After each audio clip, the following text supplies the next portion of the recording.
Bonjour, vous allez assister via cette vidéo au débat que nous avons eu au cinéma Le Méliès de Montreuil avec Nadav Lapid.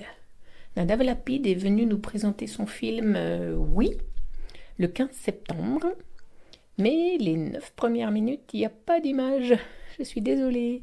Il y a bien le son, j'ai bien l'intégralité de la rencontre au son, mais j'ai loupé le déclenchement de l'enregistrement des images au début. Et je m'en suis aperçue au bout de 9 minutes. Toutes mes excuses.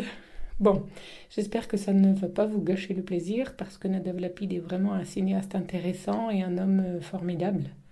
Fatigué mais tellement courageux. Un homme rare à écouter attentivement. Alors, bonne écoute. Je ne vais pas commencer par t'interroger sur le titre, même si tout le monde l'a fait et que c'est tentant et que je connais le discours que tu vas développer sur cette question importante. Non, je vais t'interroger sur la façon dont tu as commencé à parler du film les toutes premières fois, dans les cahiers du cinéma, qui consacrent au film sa couverture. Tu dis, j'ai commencé par le vendre comme une comédie romantique. Effectivement, quand on le voit, on se dit comédie, oui, peut-être musicale, mais c'est quand même pas complètement évident, il y a quelque chose d'assez tragique dans le film. Et puis romantique, tu précises, je crois qu'il en reste quand même quelque chose dans le film. Et moi je suis totalement d'accord avec ça. Donc je voudrais qu'on commence par ça, c'est-à-dire pas par la question politique et générale, mais vraiment par la question de l'intime et du film comme film sur le couple. Oui, bonsoir tout le monde. Oui, c'est comme un film d'amour. Moi, je pense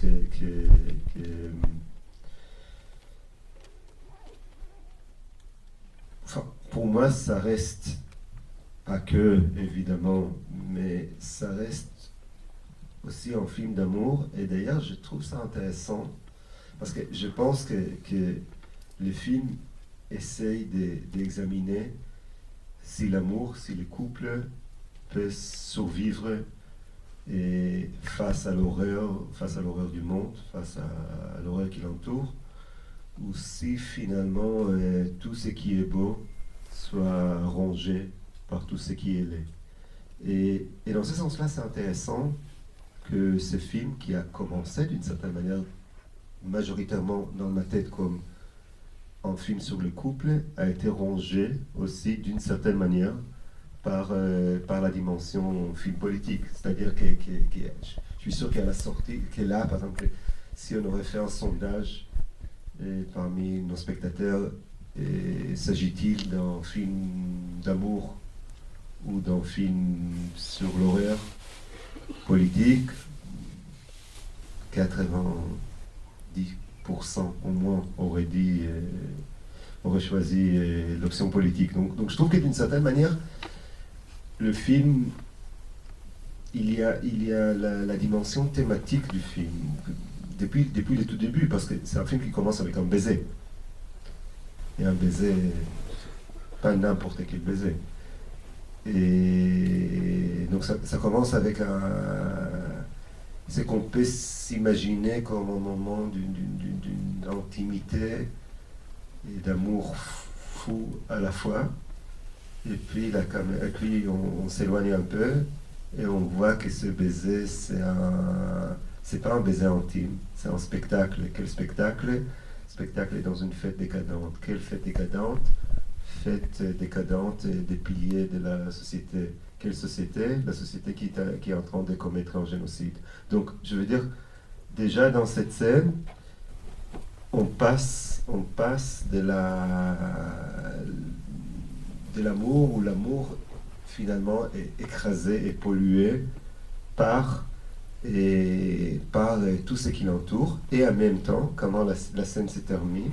Elle se termine après cette guerre des chansons, après que le mec meurt et ressuscite, après cette guerre des chansons contre le chef d'état-major, après qu'on est en train de salir même les grands chefs des chansons d'amour, Elvis, et transformer sa chanson en cri de guerre. À la fin de tout ça, on est de nouveau dans l'amour, tous les deux sur la table, t'es mon destin, et toi tu es le mien. Un peu à l'instant, à mon avis, de la fin du film. où à la fin de tout ça, de tous ces mondes crades et désespérants et désespérés, quand même, il y a une sorte de fin chaplinienne, mais il y a une fin, je pense, extrêmement romantique. On part et on va la main dans la main nulle part. Tu dis chaplinienne parce que la fin, quand on les voit s'éloigner et se donner la main, est évidemment un clin d'œil à la fin des temps modernes. Et ensuite, on fait le contre-champ sur le couple. Par ailleurs, le dernier mot, le mot de la fin, c'est le cas de le dire, c'est le mot oui. Donc le retour au titre, sauf qu'il n'a plus du tout le même sens que dans le reste du film.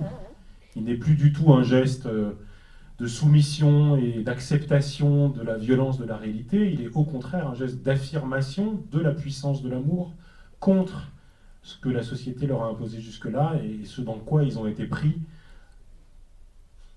Non, absolument, je suis d'accord. Mais revenons quand même sur ce rapport-là au titre, parce que je ne voulais pas complètement contourner cette question.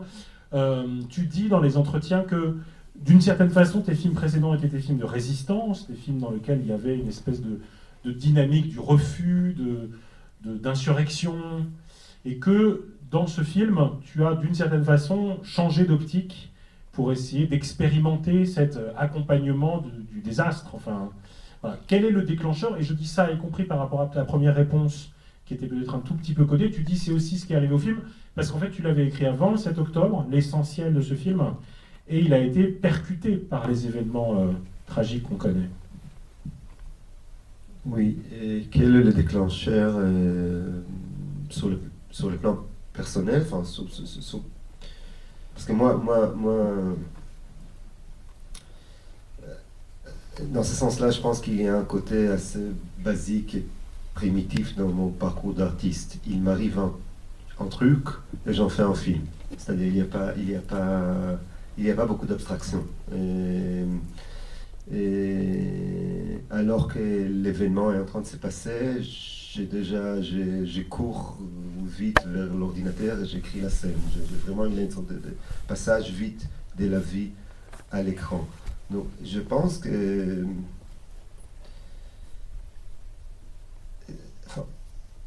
je veux dire une chose qui pour moi est très importante, et cette histoire de celui qui est... regardons celui qui toujours disait non, et là qui tente de dire oui à tout, mais qui finit par dire oui au pire, ça peut paraître... Enfin, si on ne le prend pas sérieusement, si on n'est pas sincère en disant le oui, pour moi ça devient une sorte de fable, une sorte d'allégorie un peu pas très intéressante. Ça devient une sorte de test sociologique. Ça devient une sorte... Moi je pense que si je pense à Y, qui est vraiment un personnage auquel on peut dire beaucoup du mal, je pense que le film épargne pas d'aucune critique de Y, qui est lâche, qui est souvent opportuniste, mais je pense qu'il y a, au-delà de tout ça, il y a une véritable sincérité dans son oui au monde. De la même manière que moi, quand j'ai opté de faire ce film et de le nommer Oui, il y avait chez moi aussi une volonté de croire à la possibilité de dire oui. C'était pas juste pour prouver que le oui est désastreux. C'était pas juste en sachant la fin. Oui, évidemment, je connaissais la fin du film quand je l'ai commencé, mais il y avait, c'était pas juste pour prouver que finalement le non est une meilleure option, parce que je pense que c'est pas ça la conclusion du film. Et il y avait chez moi un épuisement, un ennui et une forme de désespoir de cette posture d'un cinéaste résistant et du cinéma résistant. D'abord, je sentais que ça... Enfin, sur les plans de fait, ça mène à rien. Ça mène à rien parce que le monde continue. Enfin, moi, je ne vais pas évidemment être aussi narcissique et commencer à expliquer, analyser le monde selon ma filmographie. Mais moi, par exemple, les films résistants, les films critiques que j'ai fait en Israël depuis des années, ça n'a pas bougé à je sais pas, un grain de sable, une miette d'un côté à l'autre. Donc il faut quand même le dire. Enfin, si on parle du cinéma engagé, etc., il faut quand même se mettre aussi au test des résultats et des conséquences. Et je pense que je vais dire des choses pareilles sur des grands cinéastes américains et Donald Trump, où on voit qui finalement a gagné. Et donc il faut avouer que vous êtes du côté des perdants. Et il faut aussi, je pense, j'ai commencé à me poser la question, comme humain, et aussi comme cinéaste, est-ce que le fait de dire non ne crée pas une sorte de barrage entre moi et une forme et l'humain, et dans ma vie, et dans mes films? Est-ce qu'il n'y a pas Les Genoux d'Aed, mon film précédent? Je pense que c'était un film qui était tellement imprimé par une sorte de refus et de rejet. Et je me suis demandé, enfin, ça me paraissait une impasse. Tout ça me paraissait une impasse. Donc je voulais véritablement donner une sorte de penser autrement. Moi, j'ai fait des préparation mentale avant de tourner un film, comme j'imagine beaucoup d'autres. Moi, je me suis préparé pour ce film, par exemple, en allant sur un vélo à Tel Aviv, et en écoutant, en mettant un casque, écoutant par exemple Love Me Tender ou des trucs comme ça, et j'ai dit oui aux choses, quoi. J'ai dit oui aux rues, aux gens. Je voulais vraiment y croire. Parce que je pense que la seule manière de faire des choses, pour moi, c'est vraiment y croire. Sinon, tu deviens cynique. Tu deviens cynique et tu deviens un calcul. Un film qui est un calcul connu d'emblée. Et d'ailleurs, les spectateurs sont intelligents. Donc ils savent que c'est lui qui dit non à tout va finalement être... Enfin, tout ça est assez prévisible. La question, c'est si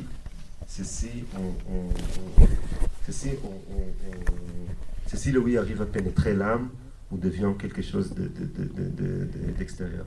Donc pour moi, il y avait vraiment la question de dire oui au monde. Et je dois dire que les faits, sur un plan très personnel, le fait que j'ai un enfant, ça m'a mis aussi face à... Enfin, je me suis posé la question et je traduis cette question à une question au scénario. Est-ce que je vais parler avec mon enfant, décrire à mon enfant un monde tel que je l'ai rêvé ou espéré, mais qui n'existe pas, qui a très peu à voir avec notre monde, et une option qui a échoué. Godard a parlé d'un cinéma qui a échoué, une option d'existence qui a échoué, une vie et donc d'une certaine manière je vais lui transmettre cette posture d'être exclu, être en résistance permanente et frustré peut-être, et mener des batailles perdues. Mais surtout rêver de quelque chose qui va jamais arriver, rêver d'une forme de Messie qui va jamais arriver, où le temps est venu d'avouer que ce monde n'est pas une grande trouvaille, mais c'est le seul monde qui existe, et qu'il faut vivre. Alors, puisque tu évoquais la question de l'humain pour recentrer ce projet-là, moi j'ai mis longtemps à trouver la sensation que faisait sur moi le film, et à la deuxième vision j'ai compris. Ça fait sur moi l'effet de la neige carbonique. Je ne sais pas si vous avez récemment été traité de la neige carbonique. Parenthèse, c'est d'autant plus troublant qu'à la fin, ça finit par cette espèce de nuage de brouillard quand il y a le contre-champ. Et en fait, ce qu'on utilise pour provoquer ce genre de brouillard, c'est le même type de matériau qu'on utilise pour faire de la neige carbonique. Donc la dernière image du film, d'une certaine façon, renvoie à cette métaphore-là. La neige carbonique, c'est un truc qu'on vous met pour traiter des histoires épidermiques. Déjà, l'épiderme, c'est important. Et en fait, vous n'arrivez pas à savoir si c'est froid ou chaud. Et en fait, c'est en réalité à la fois tellement froid qu'il y a une sensation de chaleur.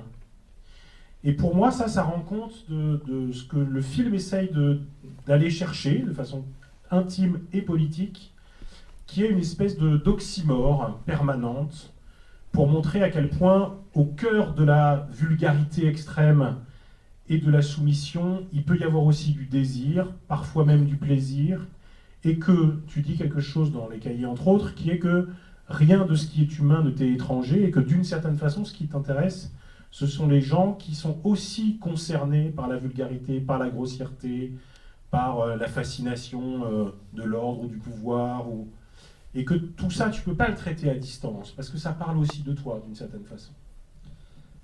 Oui, je me souviens plus si j'associe ça, si j'en parle dans les cahiers, mais pour moi, si le cinéphile à l'intérieur de moi mais quand j'avais 20 ans, j'ai admiré, il y avait personne au monde que j'ai admiré autant qu'Antonioni et ses films. Rien m'a parlé plus que ces cinéma d'aliénation avec ses lignes étroites, avec ses cadrages tellement puissants et propres, ce cinéma aristocratique. J'étais ébloui par ça. Je pouvais voir la note 40 000 fois. Et j'adore toujours la note. Et à l'opposé, pour moi, il y avait Fellini, qui me paraissait un cinéaste un peu vulgaire, un peu grossier. Avec les années, ça s'est renversé. Aujourd'hui, Antonioni, c'est Antonioni, on l'admire tous. Mais je ne sais pas si j'aurais énormément de désirs là de voir la trilogie, je sais pas, l'Eclipse, mais par contre, Fellini, pour moi, parce que je pense qu'ignorer la vulgarité, c'est ignorer la vie. Et refuser la vulgarité, c'est refuser la vie. Et que nous, les cinéastes, je pense, on a une malédiction qui peut être aussi une bénédiction. D'emblée, on est sale. Pourquoi on est sale? Puisque on a besoin de l'argent.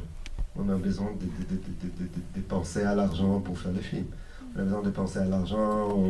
Donc, du coup, d'emblée, on n'est jamais vraiment pur. On est toujours à l'intérieur des questions un peu crades. Je dis même corrompu dans un entretien. Corrompu. Oui, on est corrompu. Et donc, dans ce sens-là, on n'est pas des poètes. Enfin, dire sur un cinéaste qu'il est un poète, c'est une forme de métaphore. Mais ça peut être aussi une bénédiction parce que moi je sens que ça me force un peu comme à la première scène du film, à plonger dans la piscine ou qu'on fasse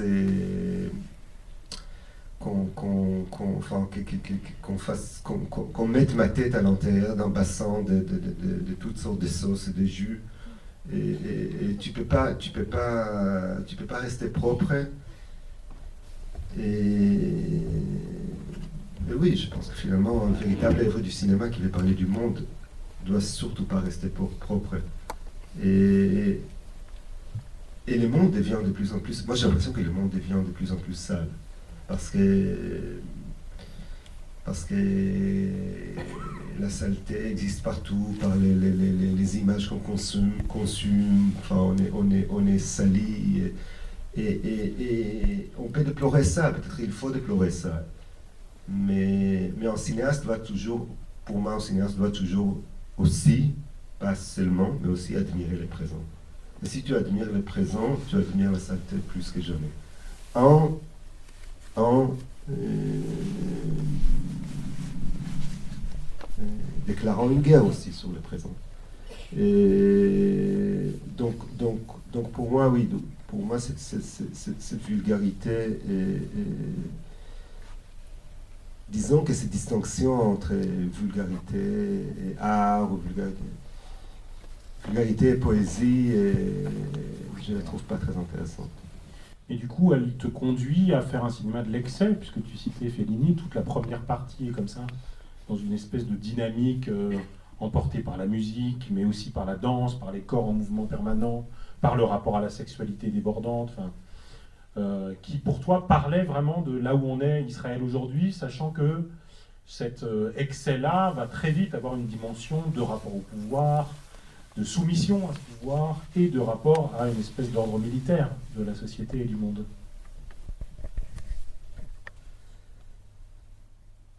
Il faut laisser gagner l'état-major. Oui, ils ont gagné de toute façon. Mais oui, d'abord, il faut dire que oui, c'est un film qui a été vraiment créé et fabriqué en pleine horreur. Et la guerre, le massacre et le génocide, c'est évidemment c'est un moment excessif. Enfin, pour le moindre dire, c'est un moment excessif. Donc, et tout est excessif. Et quand j'ai créé, quand j'ai tourné, oui, en fait, tout le monde m'a parlé, parce que tout le monde, l'horreur était partout, et la guerre était partout, et les côtés excessifs et fous et insupportables de la vie, enfin, je l'ai vu partout, et j'avais l'impression que tout appartient au film. Enfin, pour moi, il y avait, quand j'ai créé le film, il n'y avait pas une distinction entre, il n'y avait pas un barrage, une séparation entre les jours de la semaine et le week-end. Il n'y avait pas une séparation entre les champs et les hors-champs. Tout était à l'intérieur du cadre. Il fallait tout intégrer dans les cadres. Puisque bon, en allant sur mon vélo, pas sur mon vélo, au taxi, au plateau, tout ce que j'ai vu, pour moi, regorgeait de sens. Tout regorgeait de sens, et tout regorgeait aussi de sang, pas seulement de sens. Mais chaque... je sais pas, toutes les rues et tous les trottoirs, et tous les passants m'ont parlé, ils ne sont pas seulement parlé, mais ils ont crié à 30 000 décibels.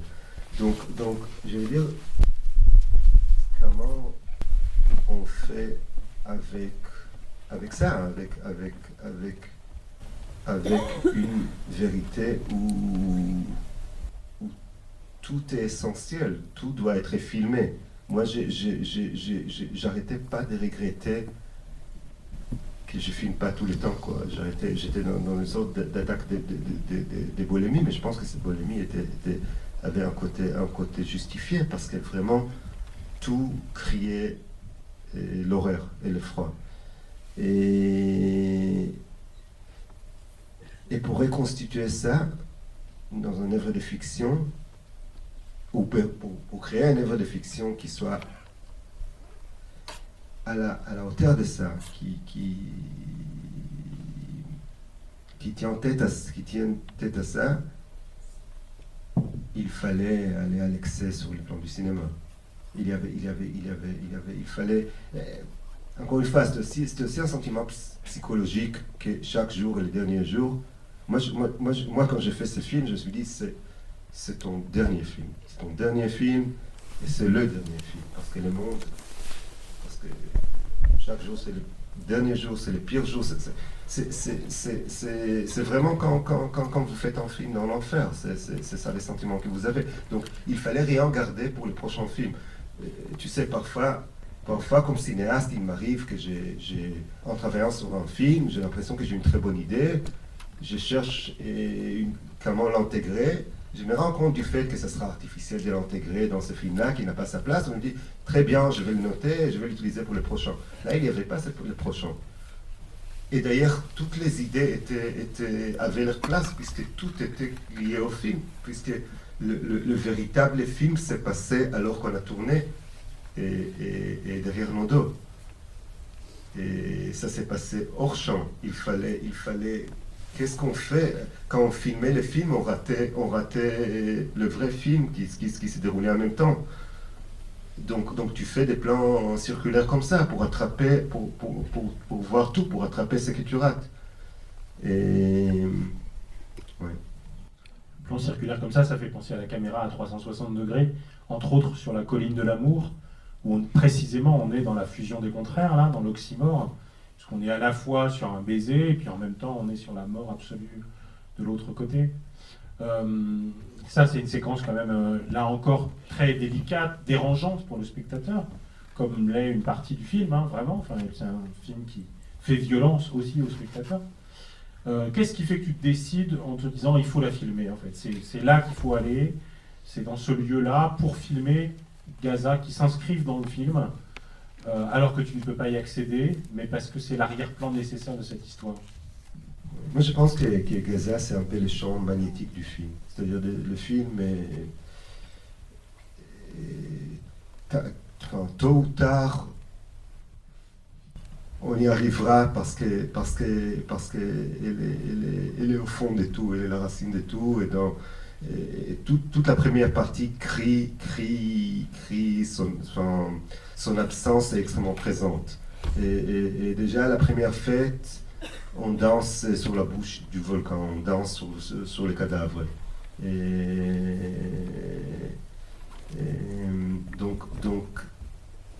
Et d'une certaine manière, je pense que le film pose lui-même la question, cette question essentielle, fondamentale: est-ce qu'il faut filmer quelque chose à part Gaza? Est-ce qu'il faut parler de quelque chose à part, hormis? Est-ce qu'il fallait pas faire un plan de 2h23 des Gaza.bas? Moi, je pense que non. Moi, je pense que le film parle de Gaza avec plus de puissance quand il parle aussi de Tel Aviv, du couple, mais Gaza, c'est le champ magnétique du film. Et en même temps, c'est Gaza vu par des Israéliens, vu par un cinéaste israélien. C'est pas... Moi, j'avais pas, techniquement, je pouvais pas aller... on sait bien que les médias, ne peuvent pas y aller. Moi, mais même si j'aurais pu, je ne serais pas allé pour faire les films. Je serais allé pour d'autres raisons, mais pas pour faire les films, parce que je pense que c'est Gaza qu'on voit de loin, même... C'est-à-dire, moi, quand je me suis dit, à quoi ça va ressembler? On va mettre à la caméra, qu'est-ce qu'on va voir? Est-ce qu'on va voir l'abattoir? Est-ce qu'on va voir à quoi ça ressemble le pire, à quoi ça ressemble l'horreur? Finalement, on voit ce qu'on voit. On voit... Enfin, un nuage de fumée noire. Ouais. Donc, et oui, et comme tu dis, il y a, je pense qu'il y a, dans ce moment, il y a une sorte de panoramique, il y a un panoramique qui fait encore une fois la démarche du film, parce que ça va de l'amour de ce couple, cette histoire de ce mec avec son ancien amour à la mort. Ça va des Israéliens aux Palestiniens, ça va de la fiction au documentaire. Et c'est toute la démarche du film. C'est toute la démarche du film, je pense par exemple sur cet hymne. Il y a un truc avec l'hymne qui m'a fait penser parfois au magicien d'Oz. Tous les temps on essaie de composer, le mec il va partout, il monte sur sa bagnole, il fait... Et finalement, qu'est-ce que c'est l'hymne? C'est un clip qui est trouvable sur YouTube. Donc c'est le truc le plus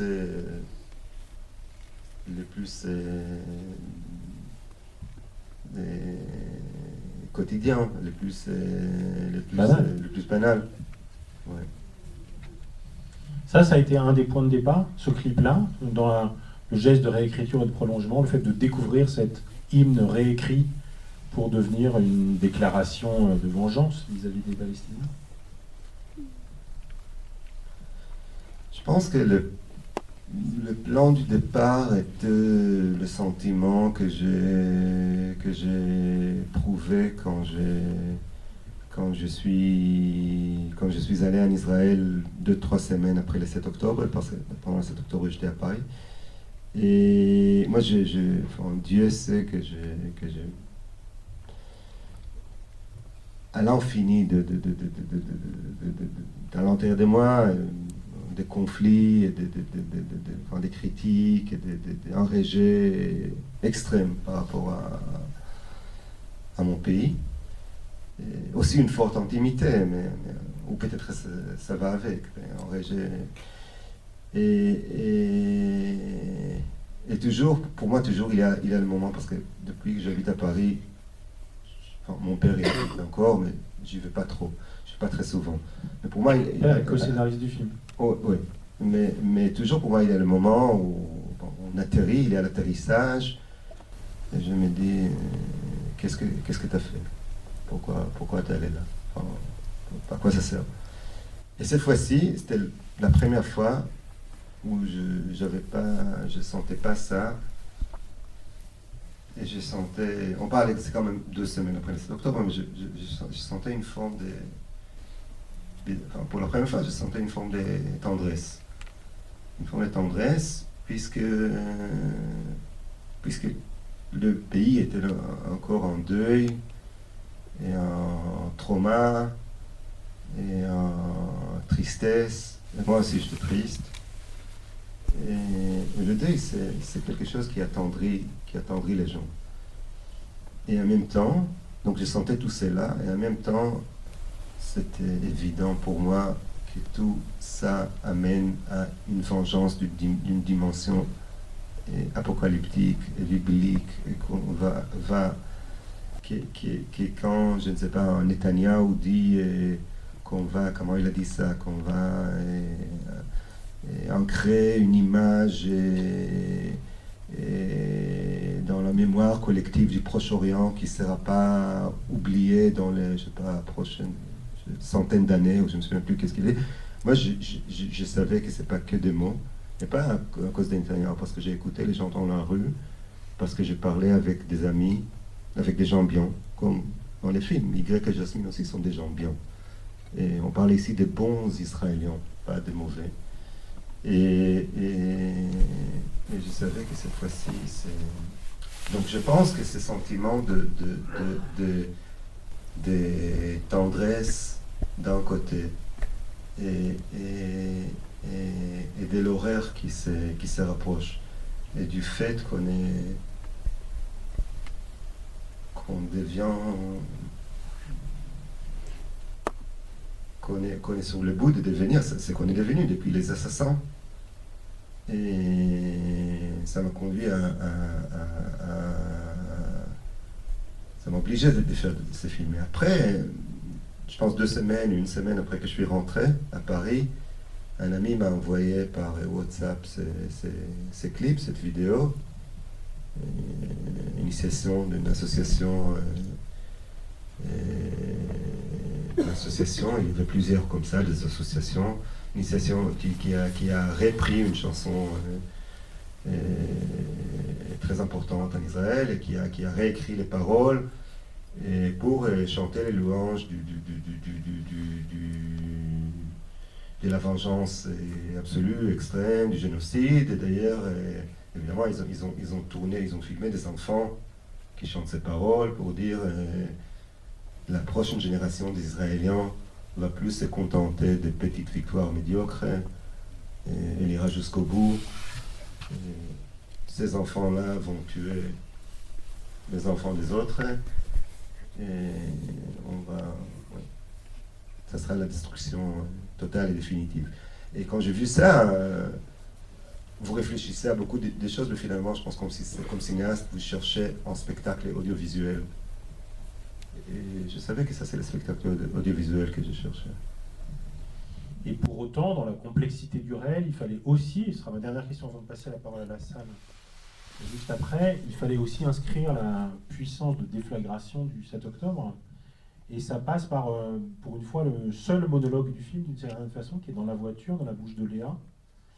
Et par ce travail même sur le phrasé, parce que là, tout à coup, il y a une espèce de rythme comme ça, extrêmement fort, pour accumuler des faits qui correspondent d'ailleurs peu ou prou à quelque chose que tu as choisi de ne pas montrer sur le yacht, où il y a cette métamorphose de la tête écran qui permet de diffuser les pires images du 7 octobre, auxquelles se refuse le personnage d'Y, ce qui ne l'empêche pas de pousser un gigantesque cri dans le bateau filmé en plan d'ensemble d'assez loin.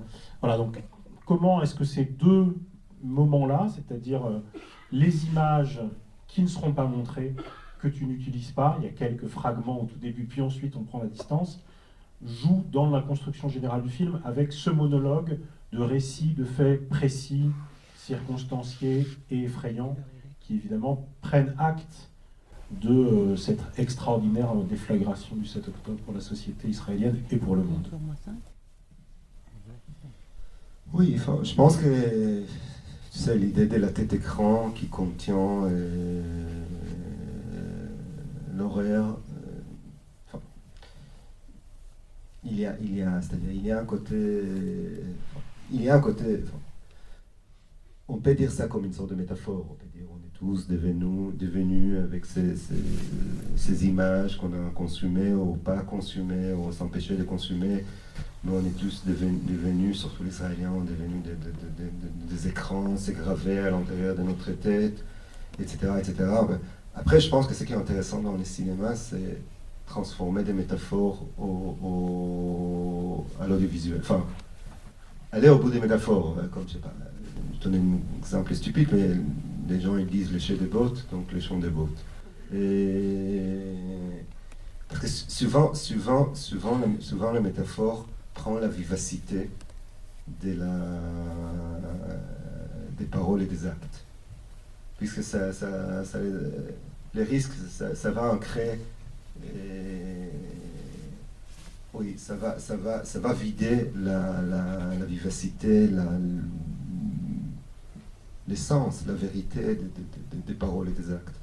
Donc, du coup, je me suis dit, ok, j'accepte cette métaphore d'une tête écran. Allons-y, faisons une tête écran. Faisons une tête écran qui contient tous les massacres. Mais tu ne les montres pas. Mais je ne les montrais pas. Et puis dans la voiture, je pense que ce qui est intéressant pour moi dans le travail avec l'actrice et sur ces monologues-là, c'est que, enfin, par exemple, si tu lis les scénarios, ça s'écrit nulle part que dans un moment elle commence à pleurer. Moi je savais pas. Moi je me suis dit, essaye, enfin, fixe pas une idée, enfin, fixe pas un but. Aille pas un but, enfin, je savais pas où ça va, où ces monologues va l'amener. Je me suis dit, tout ce qui se passera sera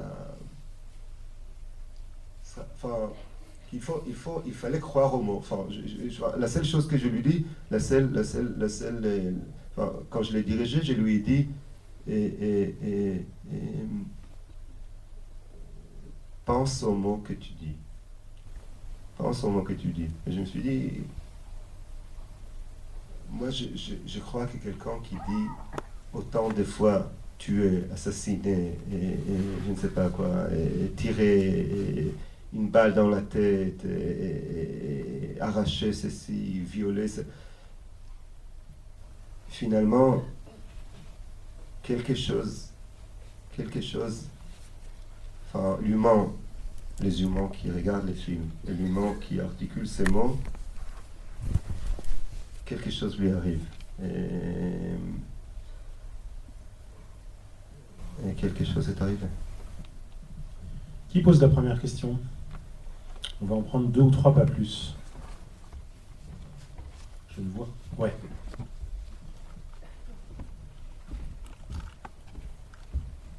J'ai pas compris une phrase que vous avez dite tout à l'heure. Vous avez dit un cinéaste doit admirer le présent. Moi, je comprendrais un cinéaste doit filmer le présent, mais admirer. Je comprends pas. J'ai pas compris ce que vous vouliez dire. Je voulais dire dans le sens que, moi, pour moi, le cinéma, c'est l'art qui exprime le mieux le présent. Enfin, je pense que d'une certaine manière, le cinéma a été inventé pour mettre le présent sur l'écran. Pour le passé, il y a la littérature, il y a d'autres. Et je trouve que Enfin, moi, dans mon cinéma, je pense que c'est vrai dans les films, je crois beaucoup à l'idée de pousser des choses jusqu'au bout. Et je pense que quand vous poussez quelque chose jusqu'au bout, vous lui donnez de la puissance, et quand vous lui donnez de la puissance, vous les rendez aussi beaux. Enfin, aussi laid, mais aussi beau. Et même, la laideur de la puissance a aussi une forme de beauté. Peut-être que c'est une idée un peu fasciste, mais je pense que le cinéma plonge à l'intérieur de la vulgarité aussi, un tout petit peu à l'intérieur de l'esthétique, de cette esthétique-là. Et je crois que, enfin, d'une certaine manière, déplorer le passé, parce que qu'est-ce que ça veut dire ne pas admirer le présent? C'est déplorer tous les temps le passé. C'est pleurnicher tous les temps sur les moments qui n'est... Enfin, sur ce qui n'est plus là. Et je crois vraiment que si le passé était tellement fantastique, il serait encore là. Mais il a été battu par le présent. Et je pense comme cinéaste, tu dois aussi aimer la matière que vous filmez. Et ma matière, c'est le présent. C'est une phrase de Fritz Lang qui disait que le cinéma avait le devoir de rendre compte du présent. Une autre question? Oui, madame.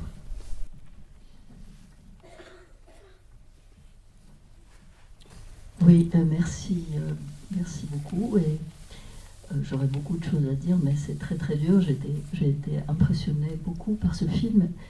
Et j'ai été aussi très impressionnée par l'importance de la langue dans le film. Et je voudrais vous demander, j'ai eu l'impression que c'était un peu une grammaire du désastre. Et je voudrais vous demander pourquoi il s'appelle justement Yud. Il y a un sens à cette voyelle. C'est une voyelle, je ne sais pas exactement, je ne me rappelle plus. Et je voudrais que, si possible, que vous disiez pourquoi vous l'avez appelé Yud et quel est le sens de Yud, de cette lettre Yud en hébreu. Merci beaucoup. Et c'est une question qui se répète de temps en temps. J'ai toujours l'impression que ma réponse est assez décevante. Donc je m'excuse d'emblée. Mais non, moi d'abord c'est mon troisième en fait, Yud, Y. Aussi le protagoniste du film précédent, Le Genou d'Aide, s'appelait Y. Et avant, mes protagonistes s'appelaient Yoav. Et je pense que moi j'ai un problème avec cette histoire de personnages. Alors, j'aime pas des personnages. Et surtout, j'aime pas voir le personnage principal comme personnage. Parce que pour moi, le personnage principal, c'est le film. Et le film, c'est le film, ou c'est moi, ou c'est vous, mais c'est pas un personnage. Enfin, moi, je déteste commencer à inventer une sorte de fausse biographie pour le personnage principal. Pour les autres personnages, très bien. Je peux vous raconter un peu l'histoire de la famille d'Eléa, par exemple, et ses parents. Hein. Mais pour moi, Y est né du film. Il est le film. Et donc, moi j'avais l'impression que commencer à le nommer, ça l'affaiblit. Ça l'affaiblit, ça les met un peu dans ces dimensions de pure créature de la fiction. Et vous savez, quand on choisit un prénom pour un personnage, on commence, oui, mais oui, c'est un nom, c'est un tel nom, qu'est-ce que je sais pas, ses prénoms un peu démodés, ses parents, certainement. On commence à inventer toutes sortes de conneries. Alors que Y, il est là, il est présent, il n'a pas besoin de tout ça. Donc je l'appelle Y. Sauf qu'en français, on entend un peu Yuden. J'aurais pu l'appeler aussi X, mais X c'est trop stupide. Donc je l'appelle Y. Mais après, oui. Évidemment, c'est bien possible qu'il y a toute une partie d'inconscience qui existe à l'intérieur et qu'il y a 30 000 raisons dont je ne suis pas conscient pour ce choix. Merci. Ah, pardon. Ça aussi. Merci pour ce film, pour l'interprétation des acteurs extraordinaire. Il est effectivement dérangeant, intense, très fort. Et je mesure la naïveté de ma question. Est-ce que vous envisagez de le projeter en Israël? Non, c'est une bonne question. C'est pas... Enfin, le film a été déjà projeté en Israël. Le film a été projeté en Israël lors du Festival de Jérusalem. Et le directeur du festival, une personne d'un courage assez remarquable, à mon avis. Et il a beaucoup aimé, a décidé de le passer, et même de faire une sorte d'événement autour du film, avec un débat, une discussion. Et très vite, il a reçu une lettre, un mail de deux ministres du gouvernement de Netanyahou qui l'ont sommé de programmer les films, en ajoutant toutes sortes je sais pas, qualifiant les films d'un film, je sais pas, de trahison qui se moque de la souffrance, de notre souffrance, de notre désastre, toutes sortes de choses comme ça. Évidemment qu'ils n'ont jamais vu le film. Mais les gens de Jérusalem, ils ont été nets, ils ont insisté, ils ont montré les films quand même. La projection était huleuse, on était assez tendus. Il y avait toutes sortes de petites menaces ou de rumeurs ou de je ne sais pas quoi. Et moi, je n'étais pas dans la salle, mais à l'intérieur de la salle, il paraît qu'il y avait une ou deux personnes qui ont commencé à crier toutes sortes de choses. Mais on les faisait sortir. Mais c'était incroyablement émouvant pour moi, cette projection. Et c'était émouvant. Je me souviens que je suis entré dans la salle au moment où il y a l'hymne pour regarder. Et sincèrement, j'ai jamais vu une telle ambiance de gravité de ma vie. Enfin, les gens, ils regardaient l'écran et pour moi, c'était évident qu'ils regardent ces enfants et ils se disent ça pourrait être, ça risque d'être nos enfants à nous qui vont chanter ça, ou quelque chose de ce genre-là, ou c'est déjà le cas. Et à la fin, encore une fois, je pense que quand des Israéliens voient ce film, pour eux c'est un film néo-réaliste. Pour eux c'est pas du surréalisme, c'est pas de l'excès, pour eux c'est leur vie. Enfin, il n'y a pas un millimètre de distance entre eux et l'écran. Et c'est très très fort pour moi. Et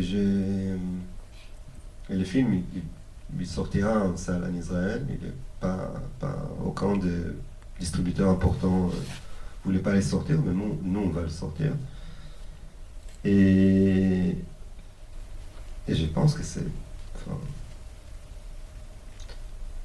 je pense que ce film, évidemment, pour moi, doit être vu, enfin, était fait sur chaque être humain, donc doit être vu par chaque être humain, mais certainement il doit être vu par les Israéliens. Et je rêve, je fantasme, à l'idée qu'il va secouer au moins quelques âmes, peut-être plus, dans cette société qui se trouve dans un tel état de déni et d'aveuglement qui lui font un choc électrique au moins. Donc peut-être oui, il sera un petit choc électrique. Avant la dédicace, la dernière question, madame. Bonsoir. Déjà, merci pour ce si grand film. Je trouve que c'est très rare de voir des films aussi audacieux. À la fois, on sent la sincérité dont vous parliez tout à l'heure. Je voulais savoir par rapport au financement, comment ça s'est passé, vu qu'on voit que vous avez eu des financements israéliens.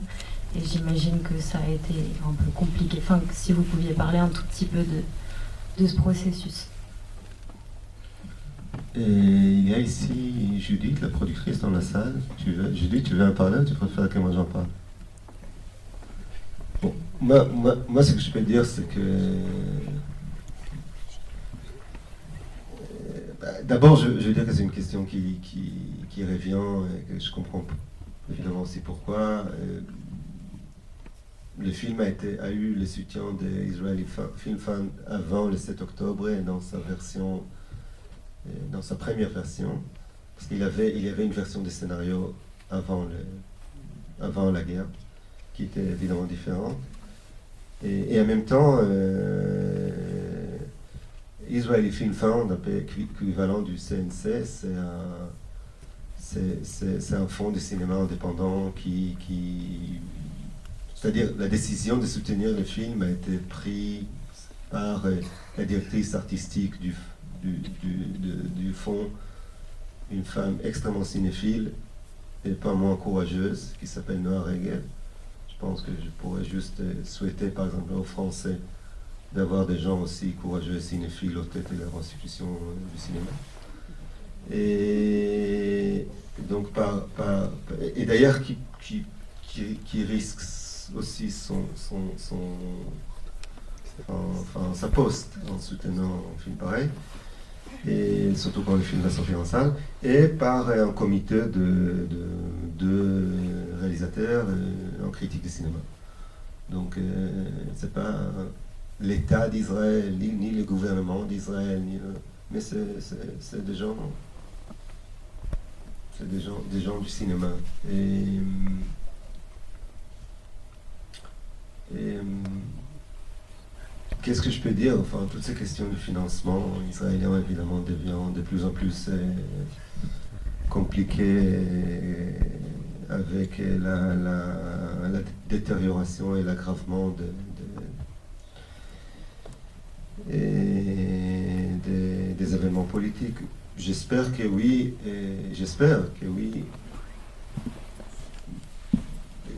avec l'importance que je pense qu'il a certainement en ce moment. J'espère que ça justifie l'utilisation de cet argent-là. Tu veux en dire plus, Julie?